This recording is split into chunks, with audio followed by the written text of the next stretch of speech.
नमस्कार साथियों, एक बार फिर स्वागत है आप सभी के अपने YouTube channel AK HD classes में। इस वीडियो में हम लोग विज्ञान के महत्वपूर्ण प्रश्न जो है कवर करने वाले हैं, जो कि आरआरबी रेलवे ग्रुप डी परीक्षा के विद्यार्थियों के लिए बिल्कुल इंपॉर्टेंट होने वाला है। तो जिनका भी एग्जाम जो है अगले महीने फरवरी में जो स्टार्ट हो रहा है, तो बिल्कुल वो सभी स्टूडेंट जो है वीडियो को लास्ट तक जरूर देखेंगे। बिल्कुल एनालिसिस के बेस पे क्या है प्रश्न तैयार किए गए हैं जो आपकी परीक्षा के लिए इंपॉर्टेंट होने वाले हैं। आप एज अ टेस्ट भी देख सकते हैं और चेक कर सकते हैं कि आप कितने प्रश्न इसमें से सही कर पा रहे हैं। तो पहला प्रश्न हमारा पूछा गया है कि चुंबकीय फ्लक्स मैग्नेटिक जो है फ्लक्स का एसआई मात्रक क्या है बताना है आपको। गॉस है, वेबर है, एम्पियर मीटर है या ओरस्टेड है। तो अगर हम राइट ऑप्शन की बात करेंगे तो वेबर जो है इसका क्या है, तो एसआई मात्रक है। ऑप्शन नंबर बी हो जाएगा चुंबकीय फ्लक्स का। अगर चुंबकीय फ्लक्स की परिभाषा की बात करें तो चुंबकीय फ्लक्स किसी सतह से गुजरने वाली कुल चुंबकीय क्षेत्र रेखाओं की माप होती है। अगर अन्य मात्रक की बात करेंगे तो एक वेबर में एक जो है टेस्ला मीटर स्क्वायर होता है या एक वोल्ट सेकंड के बराबर होता है, तो ये आप ध्यान रखेंगे। इसके अलावा इसकी प्रकृति की बात करेंगे तो जो चुंबकीय फ्लक्स है यह जो है एक अदिश राशि है, तो ये भी आप ध्यान रखें। अगला प्रश्न है निम्नलिखित में से किस युग को सरीसृप युग माना जाता है, यानी ईरा ऑफ रेप्टाइल्स जो है माना जाता है किस युग को, तो ये माना जाता है मेसोजोइक युग को। ऑप्शन नंबर सी हो जाएगा। ध्यान रखिएगा यह युग जो है लगभग 252 मिलियन वर्ष पहले शुरू हुआ और 66 मिलियन वर्ष पहले समाप्त हुआ। मेसोजोइक युग को तीन जो है भागों में बांटा गया है, जिसमें ट्राइयलसिस, इसके अलावा जुरासिक और क्रीटेशियस, ये क्या है तीन युग में बांटा गया है। अगला प्रश्न है कि निम्नलिखित में से किसे जीवित जीवाश्म माना जाता है। लिविंग जो है फ्यूजल की जो है बात यहाँ पे की जा रही है, तो यह जो है किसे माना गया है, तो लिमुलस को माना गया है। ऑप्शन नंबर ए हो जाएगा लिमुलस। ध्यान रखना है कि यह जो है जिंक गोफाइटा वर्ग में एकमात्र जीवित प्रजाति है और पिछले 5 करोड़ वर्षों से अपरिवर्तित रही है। फोन नंबर कहता है कि सबसे हल्की धातु कौन सी है। ओस्मियम है, लिथियम है, लोहा है, चांदी है। तो अगर हम सबसे जो है हल्की की बात करेंगे तो लिथियम सबसे हल्का है, बी ऑप्शन हो जाएगा। ध्यान रखना इसका जो घनत्व है 0.534 ग्राम प्रति सेंटीमीटर क्यूब होता है, जो पानी से कम है। पानी की बात करेंगे तो 1 ग्राम प्रति सेंटीमीटर क्यूब है और इसीलिए यह पानी पर तैर सकती है। अगर ये पानी के साथ अभिक्रिया ना करे तो ये पानी के ऊपर क्या है, तो आसानी से तैर सकती है। यह एक क्षार धातु है और बहुत अभिक्रियाशील होती है, इसीलिए इसे खनिज तेल में रखा जाता है। इसकी बात हो रही है तो लिथियम की बात हो रही है।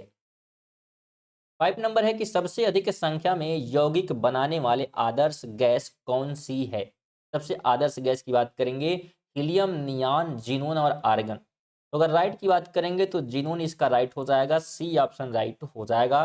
ध्यान रखना है जीनोन के बड़े आकार के कारण उसके बाहरी इलेक्ट्रॉनों पर नाभिक का आकर्षण कम होता है, जिससे वे रासायनिक अभिक्रियाओं में भाग लेने के लिए अधिक उपलब्ध होते हैं। जबकि छोटी गैसें यानी कि अगर बात करेंगे हीलियम, नियान में यह प्रक्रिया जो है बहुत कठिन होता है। अगला प्रश्न है कि बुलेट प्रूफ कांच बनाने में किस बहुलक का प्रयोग किया जाता है। तो बुलेट प्रूफ अगर हम बात करेंगे कांच बनाने के लिए लेक्सन का जो है प्रयोग होता है। ऑप्शन बी हो जाएगा। 7 नंबर कहता है कि एंजाइम शब्द का पहली बार प्रयोग किसने किया। एंजाइम शब्द का पहली बार प्रयोग की अगर बात करते हैं तो ये किया गया था विल्हेम कोहने के द्वारा। ऑप्शन नंबर बी हो जाएगा। कब किया गया था अगर आपसे पूछे तो 1878 में, और कुछ स्रोतों में जो है ये 1877 भी क्या है बताए जाते हैं। क्यों किया था बात करेंगे तो खमीर द्वारा जो है शर्करा को अल्कोहल में बदलने की प्रक्रिया में मौजूद जैव उत्प्रेरकों का वर्णन करने के लिए क्या है, तो पहली बार एंजाइम शब्द का प्रयोग किया गया। 8 नंबर कहता है कि कार्बन परमाणु के आपस में जुड़कर एक लंबी श्रृंखला बनाने की क्षमता क्या कहलाती है। तो इस क्षमता को जो है कटिनेशन कहा जाता है, कहते हैं तो कटिनेशन कहते हैं। ऑप्शन नंबर बी हो जाएगा।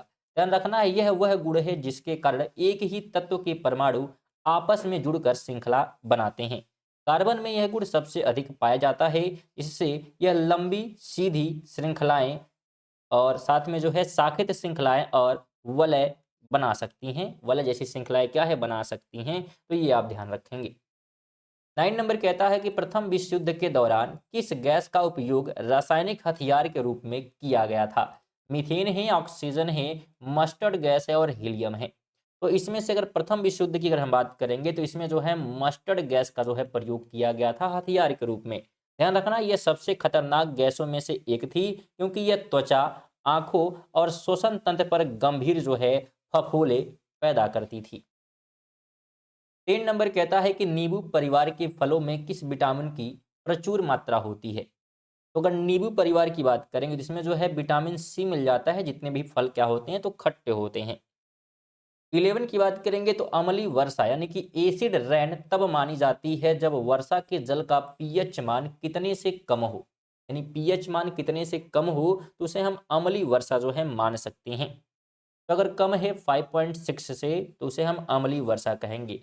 बात करें क्यों अम्लीय वर्षा होती है, तो वायुमंडल में सल्फर डाइऑक्साइड और नाइट्रोजन ऑक्साइड जैसे प्रदूषकों का घुलना, जब ये दोनों घुल जाते हैं इसलिए क्या है तो अम्लीय वर्षा होती है। इससे प्रभाव क्या पड़ता है, तो जो जलीय जीवन है, जंगलों और इमारतों पर जो है हानिकारक इसका प्रभाव पड़ता है। और इसीलिए हमको देखने को मिल रहा है कि जो ताजमहल है वो क्या है थोड़ा सा जो है पीला हो गया है, और पीला जो है बिल्कुल कंटिन्यू होता जा रहा है। आगे बात करते हैं तो मानव रक्त यानी कि ब्लड का पीएच मान कितना होता है? अगर हम ब्लड की बात करेंगे तो ब्लड का जो पीएच मान है 7.4 होता है, बी ऑप्शन हो जाएगा। प्रकृति की बात करेंगे जो ब्लड होता है वो हल्का क्षारीय होता है। महत्व की बात करें तो शरीर के एंजाइमों और सभी जैविक क्रियाओं के सही कामकाज के लिए जो है आवश्यक होता है ब्लड। अगला प्रश्न कहता है कि एथलीट फुट नामक बीमारी किसके कारण होती है? तो ये बीमारी जो है होती है कवक की वजह से, फंगस की वजह से, ऑप्शन सी हो जाएगा।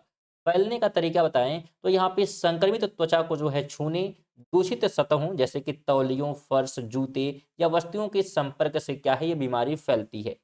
जोखिम की बात करेंगे तो बंद जूते पहनना, पैरों का गीला रहना, अधिक पसीना आना, सार्वजनिक स्थानों यानी कि लॉकर रूम, पूल का उपयोग करना, जिससे जोखिम जो है एक प्रकार से बन जाता है। 14 नंबर कहता है कि बीसीजी का टीका किस बीमारी से बचाव के लिए लगाया जाता है? तो ये टीका जो उपयोग होता है क्षय रोग के लिए होता है, टीबी के लिए होता है, ऑप्शन बी हो जाएगा। ध्यान रखना है, मुख्य सुरक्षा की बात करें तो छोटे बच्चों को, शिशुओं को टीबी के गंभीर रूपों जैसे कि मेनिंजाइटिस से बचाता है ये जो टीका है। इसके अलावा प्रभावशीलता की बात करेंगे तो वयस्कों में फेफड़ों के टीबी से पूरी तरह सुरक्षा नहीं देता, लेकिन बच्चों में गंभीर बीमारी रोकने में बहुत प्रभावी है। यानी अगर कोई व्यक्ति 18 से ऊपर हो गया है तो उसको जो है अगर टीबी हो गया है तो उसको जो है अच्छा नहीं कर सकता, लेकिन अगर कोई 18 से कम एज का है तो टीबी को काफ़ी हद तक जो है ये कम कर देता है। 15 नंबर की बात करेंगे तो परमाणु की खोज किसके द्वारा की गई? यानी एटम की बात की जा रही है, तो एटम की जो खोज की गई थी ये जो है जॉन डाल्टन के द्वारा की गई, ऑप्शन ए हो जाएगा। कब की गई थी तो 1803 में जो है पहला आधुनिक परमाणु सिद्धांत जो है प्रस्तुत किया गया और इसी के द्वारा जो है एटम की खोज की गई। 16 नंबर कहता है कि न्यूटन के प्रथम नियम और किस नाम से जाना जाता है? न्यूटन का जो प्रथम नियम है उसे और किस नाम से जानते हैं, तो उसे जो है कहा जाता है जड़त्व का नियम, लॉ ऑफ इंसर्टिया जो है कहा जाता है, ऑप्शन नंबर बी हो जाएगा। एग्जाम्पल की बात करें, उदाहरण की बात करें तो चलती बस के अचानक ब्रेक लगने पर यात्री का आगे झुकना या मेज पर रखी किताब का तब तक हिलना नहीं जब तक उसे धक्का ना दिया जाए, ये सभी जड़त्व के नियम के उदाहरण है। 70 नंबर कहता है कि सोनार में किन तरंगों का उपयोग किया जाता है? तो सोनार की अगर बात करेंगे तो इसमें जो है पराश्रव्य जो है तरंगे उपयोग की जाती हैं, ऑप्शन सी हो जाएगा। और इसका उपयोग इसके अलावा पनडुब्बियों का पता लगाना, समुद्री तल का मानचित्रण, पानी के अंदर की बाधाओं से बचना और समुद्री संसाधनों की खोज के लिए भी इसका उपयोग होता है। 18 नंबर कहता है कि सामान्य वायुमंडलीय दाब सेंटीमीटर में कितना होता है? तो ये जो है सेंटीमीटर में होता है 76 जो है सेंटीमीटर। ऑप्शन नंबर क्या होगा, तो बिल्कुल बी ऑप्शन राइट हो जाएगा।